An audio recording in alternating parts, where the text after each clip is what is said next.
आपके रिश्तों में अक्सर गलतफहमियां हो जाती हैं। मतलब छोटी छोटी बातों पर आपके जो पार्टनर हैं वो लड़ने लगते हैं। कई बार आपके करंट पार्टनर एक्स पार्टनर भी बन जाते हैं सिर्फ इसी वजह से कि गलतफहमियां आप दूर नहीं करते हैं आपके रिश्ते में, जो कि आपको सबसे पहले करना चाहिए।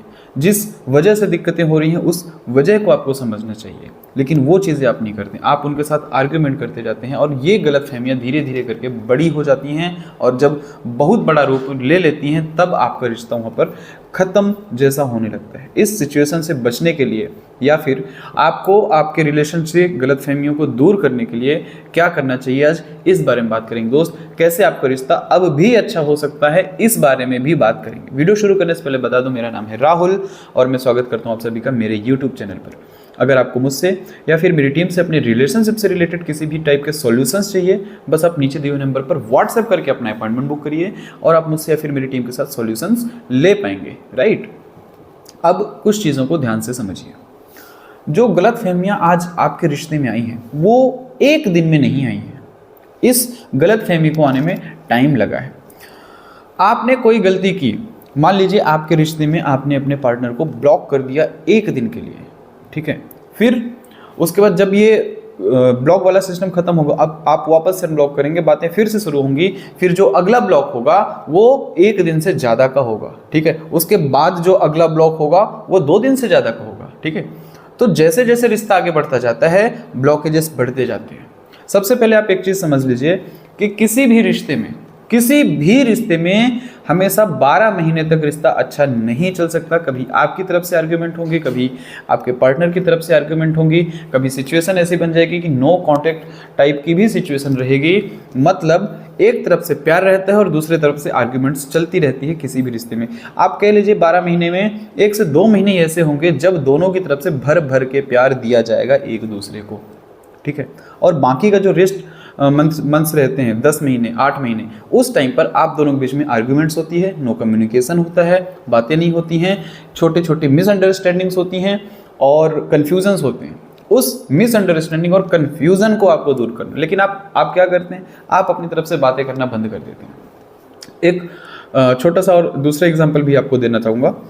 पहली चीज़ तो ये है कि मान लीजिए आपके पर्सन किसी थर्ड पर्सन से बात कर रहे हैं, आपके जो पार्टनर है वो किसी थर्ड पर्सन के साथ बातें कर रहे हैं, तो आपने क्या किया, अपनी तरफ से उनके साथ आर्ग्यूमेंट करना शुरू कर दी। वहीं से आपको सुनना कुछ नहीं है, आपको समझना कुछ नहीं है, भाई कौन है, क्या है, किस तरीके की है, किससे बात कर रहा है, किससे बात कर रही है, इन चीज़ों पर आपका ध्यान चला जाता है। लेकिन आपका ध्यान ये नहीं जाता है कि एटलीस्ट प्यार से पूछ लें कि कौन है। आप अपनी तरफ से पहले से ही भड़कना शुरू कर देते हैं उनके ऊपर, ठीक है, चाबुक चलाने लगते हैं उनके ऊपर। तो इस कंडीशन को सुधारने के लिए सबसे पहले आपको उनके मन को समझना है कि आखिर रियलिटी क्या है, सच्चाई क्या है। आप उनके पास बैठिए, उनके साथ थोड़ा सा टाइम तो स्पेंड करिए। जब तक वो शांति के साथ बैठकर आपको सारी चीज़ें नहीं बताएंगे तब तक ये गलतफहमियां ऐसी ही बनी रहेंगी।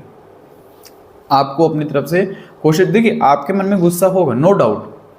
अगर आपको लग रहा है कि इनके मन में गलतफहमी आ चुकी है, मैं अपनी तरफ से कितना भी सफाई दे रही हूँ, इनको समझ में नहीं आ रहा है, अभी फ़िलहाल के लिए छोड़ दीजिए। समझाने जाएंगे, आर्ग्यूमेंट्स होगा, कुछ ना कुछ ऐसी बात निकल आती है कि आपको लगने लगता है नहीं यार, इससे अच्छा तो हम रिश्ता ही ख़त्म कर देते हैं। और वो रिश्ता आप ख़त्म करने के पीछे चले जाते हैं जिस रिश्ते को बनाने के लिए आपने अपनी लाइफ के 1 साल 2 साल और 5 से 10 साल भी कई लोग इन्वेस्ट कर जाते हैं। लेकिन आपको ये नहीं लगता कि सिर्फ 10 मिनट की जो कन्फ्यूज़न है उनके मन में, ठीक है, उस कन्फ्यूज़न को आपको दूर करना है। और उस कन्फ्यूज़न को दूर करने के लिए उनका इमोशनल सपोर्ट होना चाहिए। अब मोस्टली केसेस पर क्या होता है ना, जब आप रात में बात करते हैं अपने पार्टनर के साथ, वो टाइम सबसे बेस्ट टाइम होता है अपनी कोई भी बात कहने का, अपनी कोई भी बात मनवाने का। अब वो बेस्ट टाइम क्यों होता है, क्योंकि रात में इंसान थका हारा रहता है, उसको लगता है कि बस बैठ के सुकून से 10 मिनट 2 मिनट जितना भी आपकी बात होती है उतने टाइम तक अपने पार्टनर के साथ अच्छा टाइम स्पेंड कर लें, उसके बाद सुकून से सो जाएं। तो इसी टाइम का आपको फ़ायदा उठाना है। जो आपकी बातें हैं उस बात को एक एक स्टेप में कहिए। एक एग्जांपल से समझाता हूँ आपको। ये थर्ड पर्सन वाला एग्जांपल ले लेता हूँ। मान लीजिए कि आप अपनी तरफ से किसी दूसरे व्यक्ति से बात करने लग गए हैं, ठीक है। और ये चीज़ आपके पार्टनर को कहीं और से पता चली है, ठीक है ना, तो वो आपके सामने आपके साथ डायरेक्ट तो नहीं पूछेंगे, लेकिन आप अगर अपनी तरफ से बता देते हैं तो आर्ग्यूमेंट होने के चांसेस कम हो जाते हैं। मतलब जो चीज़ आपके पार्टनर को बाहर से पता चलनी है, सबसे पहले वो चीज़ आप उनको बताइए, इससे आपका रिश्ता और अच्छा होगा, ठीक है। अब कुछ लोगों के मन में ये डाउट होगा कि हम अपनी तरफ से बता देंगे तो आर्ग्यूमेंट होगा। देखिए बाहर एक एग्जांपल से आपको समझाता हूँ। आपने घर में लड़ाई की, आपने कहीं बाहर लड़ाई की और आप उस लड़ाई को करने के बाद आप घर में आके बता देते हैं कि अगर आपकी गलती नहीं कि पिताजी ऐसी ऐसी बात हो गई, या फिर भैया ऐसी ऐसी बात हो गई है और थोड़ा सा आर्ग्यूमेंट हो गया, लड़ाई हो गई है, हो सकता है कि सामने वाले के पेरेंट्स हमारे घर में हैं, तो जो भी होगा आप अपनी तरफ से देख लीजिएगा। आपके फादर थोड़ा बहुत कहेंगे आपको, आपके भाई थोड़ा बहुत आपको कहेंगे, लेकिन अगर थर्ड पर्सन के थ्रू बात पता चलती तो शायद आपकी बहुत ज़्यादा पिटाई होती और वही थर्ड पर्सन के सामने भी आपकी पिटाई हो जाती। तो इन चीज़ों का फ़र्क पड़ता है। जो चीज़ें बाहर से पता चलनी है वो चीज़ें सबसे पहले आप बता दीजिए, आके बता दीजिए। गलती हुई है तो बता दीजिए, गलती नहीं है तो भी बता दीजिए, ठीक है ना। दूसरा बोलेगा ज़्यादा डांट पड़ेगी, आपके पर्सन बोलेंगे, आप बोलेंगे तो आपको उतनी ज़्यादा डांट नहीं पड़ने वाली। ये चीज़ आप अपने दिमाग में बैठा लीजिए, पहली चीज़। दूसरी चीज़, आपको पोलाइटली बात करना है, ठीक है ना। पोलाइटली बात करें, जितना ज़्यादा से ज़्यादा हो सके।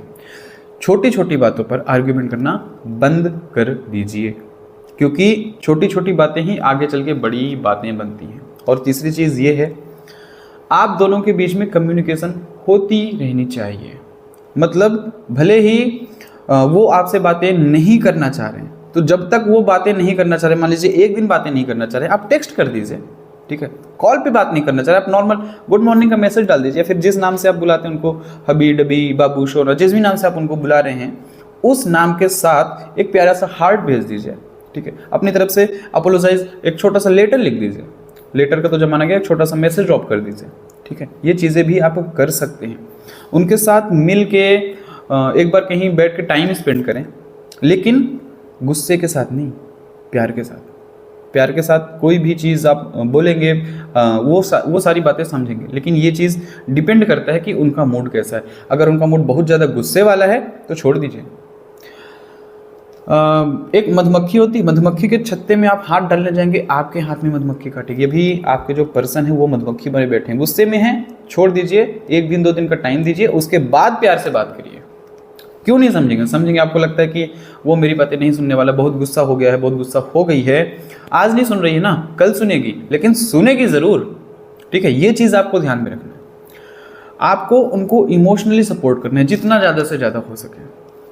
उनको किसी भी चीज़ की नीड है, आप बोले कि मैं आपके साथ हूँ, कोई भी दिक्कत है, भले आज थर्ड पर्सन बीच में आया है, उसकी वजह से हमारे और आपके रिश्ते ख़राब हो रहे हैं, इस रिश्ते को हम बचा सकते हैं अगर आप मेरी बातें समझें, मैं आपकी बातें समझूं, चीज़ें नॉर्मल की जा सकती हैं। बैठ के सॉल्यूशंस हर चीज़ का निकाला जा सकता है दोस्तों।